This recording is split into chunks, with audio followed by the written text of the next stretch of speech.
अरे अब तू कहाँ जा रही है? बिट्टू को देखकर आवत है, शायद ज्योति के घर गई हो। अरे रज्जो, जल्दी से चौपाल पर जा। क्या हुआ नेहोरी भैया? अरे उस तेज प्रताप बिट्टू को लेकर चौपाल पर चला गया है। पता नहीं आज क्या करने का इरादा है उसका। भगवान, हम क्या करें? हम क्या करें? हम क्या होगा?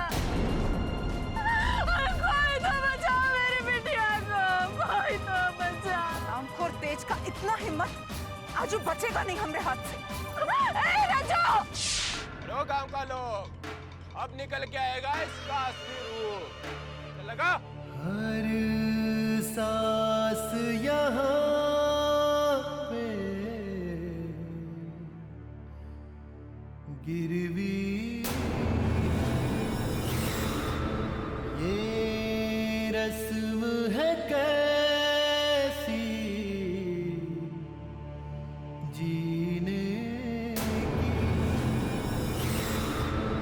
की जुर्म लगे इंसान होना है सजा, ये कैसी जीने की।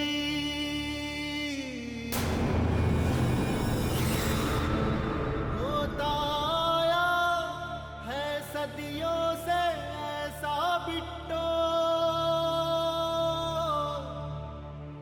होगा ना जाने कितनी सदियों बिट्टो।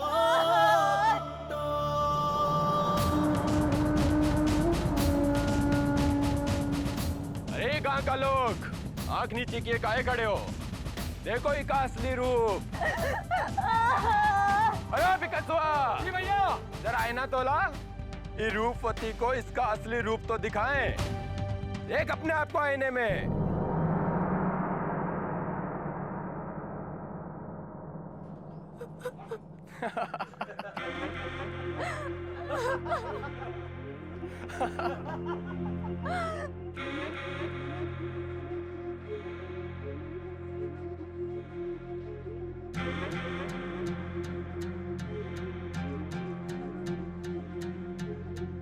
चलो भाइयों, हो गया तेज प्रताप सिंह का इंसाफ।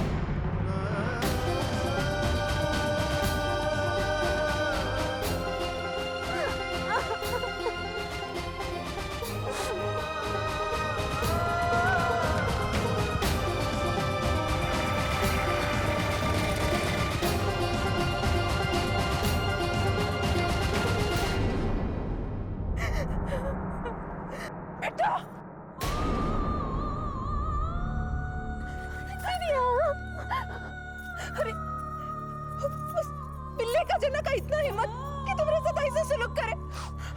तूने कुछ बोला काहे नहीं उसको? और तुम सब लोग यहाँ खड़े खड़े तमाशा देख रहे हो।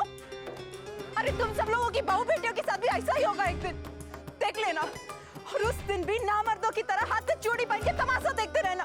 अरे हाथ में मेहंदी लगी है तो घर जाके बैठो ना, यहाँ काहे तमाशा देख रहे हो?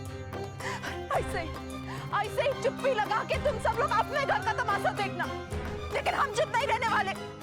उस ठाकुर की औलाद तेज प्रताप को हम छोड़ेंगे नहीं। दीदिया,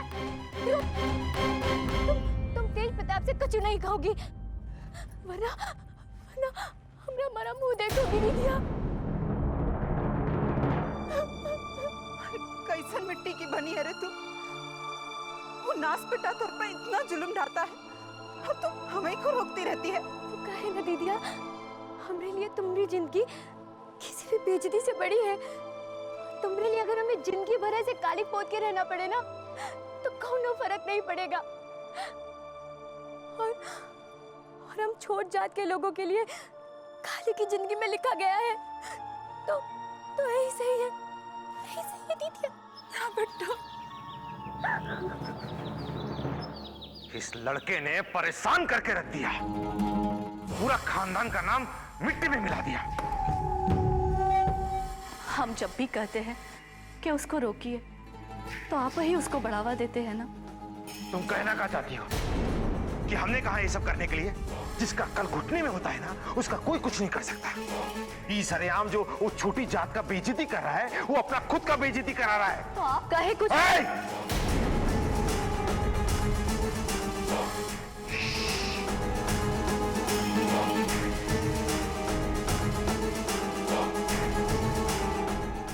बाबूजी। अब तुम क्या खबर लेकर आए हो? जी वो अगले चुनाव का तारीख आ गया है। मजिस्ट्रेट ऑफिस से खबर आया था।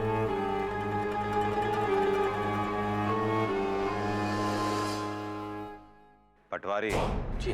इलेक्शन से पहला ये मजिस्ट्रेट वास से एक मीटिंग तो फिक्स कर हमरा। जी हम कल ही कुछ सेटिंग करते हैं राम भरोसे। और रुद्र तुम एक काम करो, जी बाबूजी। ये चंपा के क्रियाक्रम पर एक बहुत बड़ा सा भोज का आयोजन करो और चंपा के बाप से कह देना कि भोज का सारा खर्चा हम देंगे।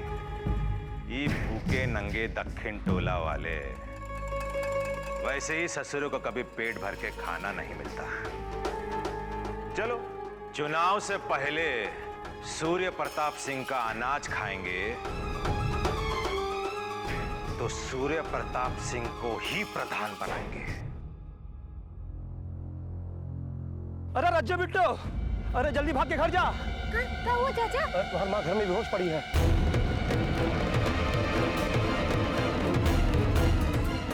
हम माई को संभालते, तो जल्दी जाके डॉक्टर चाचा को बुला ला। हाँ।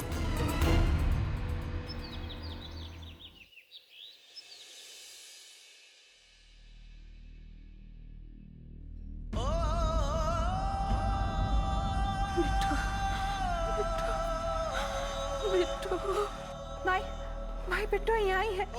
देख देख माई बिट्टू ठीक है।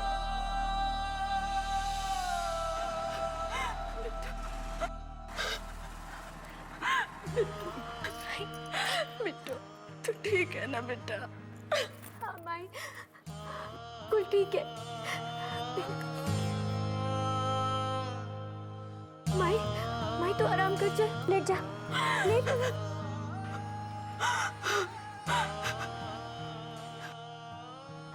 रज्जो, एक मिनट बाहर आओ। डॉक्टर चाचा, क्या हुआ माइक को? अरे असली बीमारी तो भूख है, उसके शरीर में दम नहीं है। बेहोश नहीं होगी तो क्या होगी? खाना के हिसाब से दवाई दिया है। यही तो रोना है डॉक्टर चाचा, खाना का इंतजाम कहाँ से करें? आज तो तुम्हारे टोला में भोज है, ठाकुर साहब ने चंपा के मरने के बाद दिया है। जाओ वहां से कुछ ले आओ और उसे खिला दो। अगर खाएगी नहीं तो जिंदा नहीं रहेगी, समझ गई? मैं चलता हूँ।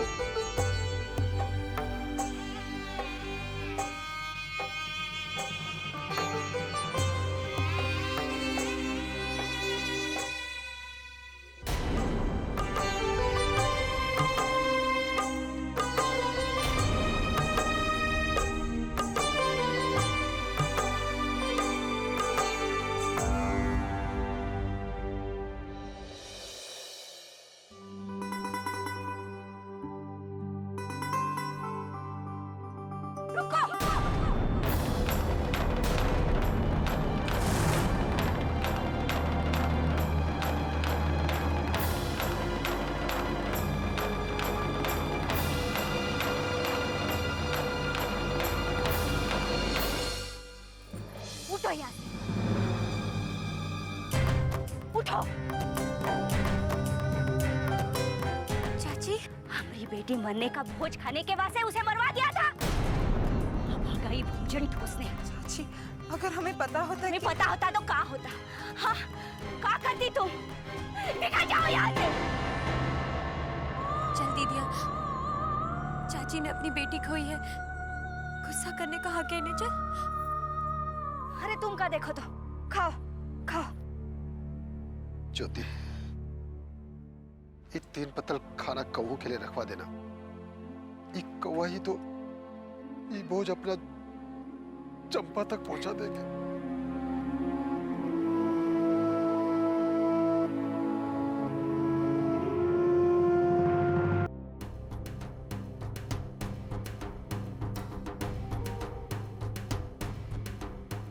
दीदिया, हम यहाँ क्या करने आए और काहे चुप रहे हैं?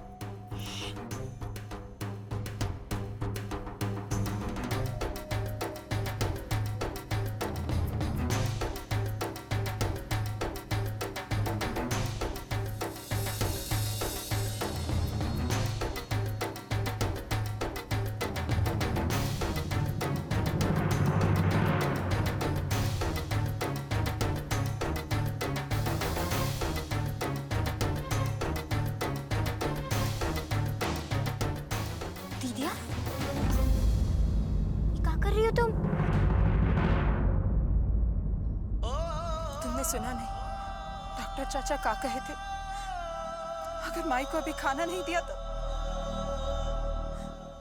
भूख से माई मरे, उससे तो अच्छा है कि हम ये खाना जाके माई को खिला दे। चिंता तो रहेगी ना। और जहां तक बात है कि कौवा ये खाना को चंपा तक पहुंचाएगा, तो चंपा को 3 पतल खाना खा के जितना खुशी होगा ना, उससे ज्यादा खुशी ई बात से होगा कि हमारी माई की जिंदगी उसके हिस्से का खाना खाने से बच जाएगी। दीदी, ये तो मरे हुए लोगों का खाना रखा है, ये ले जाना क्या सही है? भूखे पेट सही गलत नहीं दिखता है बिट्टू। बस कैसन भी जिंदगी बच जाए।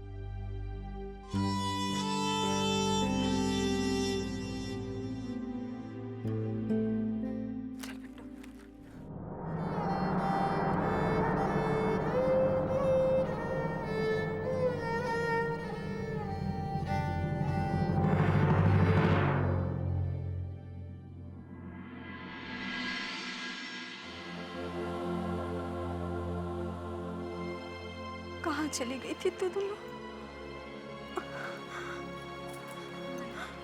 ज्योति के घरे गए थे खाना लाने के लिए, लेकिन अरे आज ना ठाकुर साहब भोज का इंतजाम किए हैं, हम लोग भी वही खाना खा के आए। और ये देख, तुम्हारे लिए भी लेके आए। चाची को पता चला कि तुम्हारा तबीयत खराब है, तो तुम्हारे लिए खाना भिजवाई दी। दिल की बहुत अच्छी है, लो खा लो। नहीं खाना हमको। काहे? अरे जिसकी बेटी इतना मुसीबत में है, ओकरे मुंह से निवाला जाएगा भला? अरे तू भी ना माई, बेकारे में ही परेशान होती रहती है। अरे कुछ नहीं होगा बिट्टू को। हम वहाँ जाके उठाकर के बच्चे को अच्छे से समझा के आए हैं। अब वो दोबारा कभी बिट्टू की तरफ आंख उठा के भी नहीं देखेगा।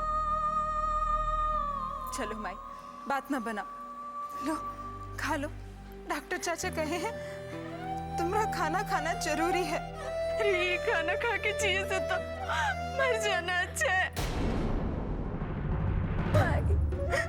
ऐसा काहे कह रही हो? तुम्हारे बिना हमारा कौन है? हमें कछु ना होगा भाई। तू खाना खा ले।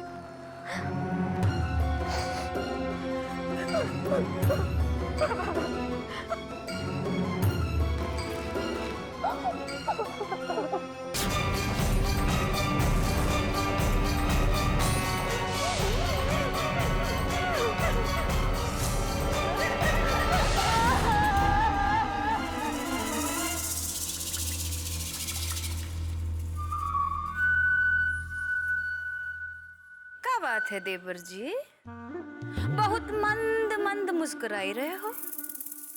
अरे हम भी तो जाने, ऐसा कौन सा जंग जीत लिए हो जिसकी कामयाबी में खुशी मना रहे हो अकेले अकेले?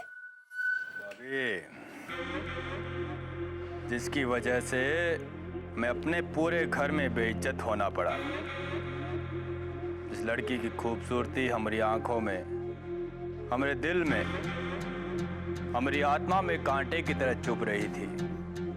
आज पूरे गांव के सामने हमने उस लड़की के मुंह पे कालिक पोत दिया। पर हम तो सुने थे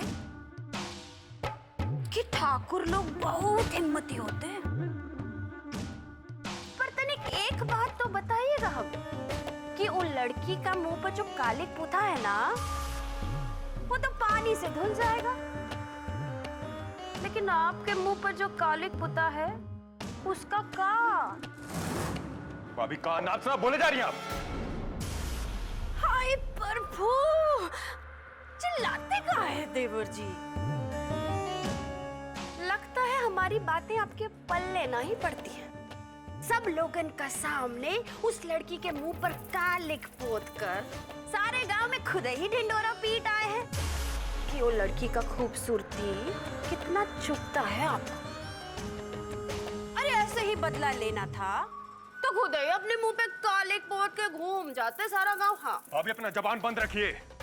कहीं ऐसा ना हो कि हम रिश्तों की मर्यादा भूल रिश्तों की मर्यादा तुमने रखा कब है?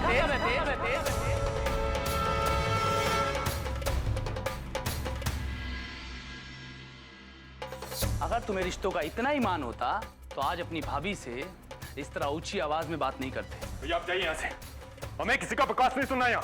हमरा बकवास तो तुम्हें अब सुनना ही होगा। बहुत बेइज्जती करवा ली हम लोगों ने। और तुम चाहते का हो कि कल उठ के दक्षिण टोला वाले भी हमारे मुंह पर आके थूक कर जाएं? नहीं, ऐसा कतई नहीं होगा। हम तो देवर जी से केवल यहाँ बतियाने आए थे, ये तो ऐसे ही हम पर भड़क पड़े। हाँ भाभी हम कह रहे हैं अपना जबान बंद रखिए।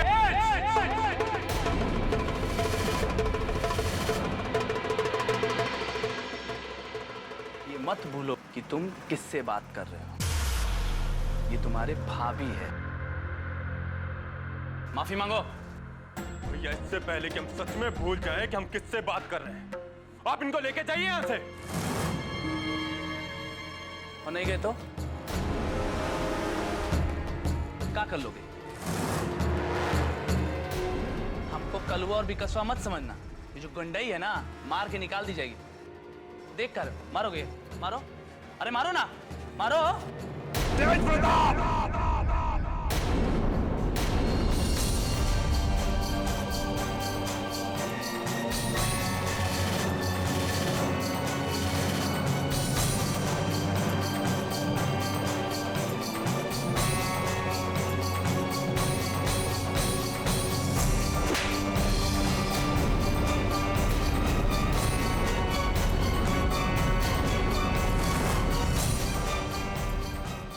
गर्मी चढ़ गया है तुम्हारे दिमाग में, हाँ? 1 मिनट में हिसाब किताब करना बहुत आसान होता है। और ये जो तुम सीना चौड़ा करके बैठे हो कि एक नीच जात की लड़की का बेइज्जती करके तुमने बहुत ही इज्जत का काम किया है, तो ये गलतफहमी है तुम्हारा। अरे अगर दुश्मन को मारना है तो उसे धीरे धीरे मारो। ऐसा जाल फेंको ससुरा पे कि ससुरा जिंदा भी रहे और मरता भी रहे। लेकिन बाबूजी, job job job job job एकदम जॉब। सही समय पर सही वार करना ही अक्लमंद लोगों का निशानी होता है। अभी कुछ दिनों के लिए तुम शांति का दामन पकड़ो। ये सब काम में ध्यान लगाने का जरूरत नहीं है। नहर पे जो ठेका का काम चल रहा है वहां पे ध्यान लगाओ। हमारे पास अपना बहुत काम है, ये सब काम हमसे नहीं होगा। तुम्हारा का काम चल रहा है, सब ध्यान है हमका। पूरा गांव भर में का करते फिरते हो, परिचित हैं हम। बचुआ, अब हमारी बात ध्यान से सुन ले।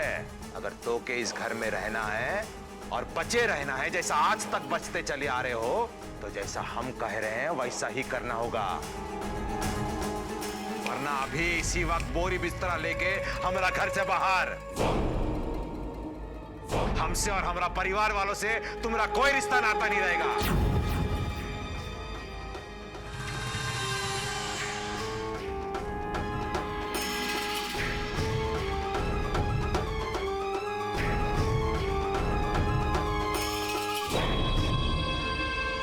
चलिए।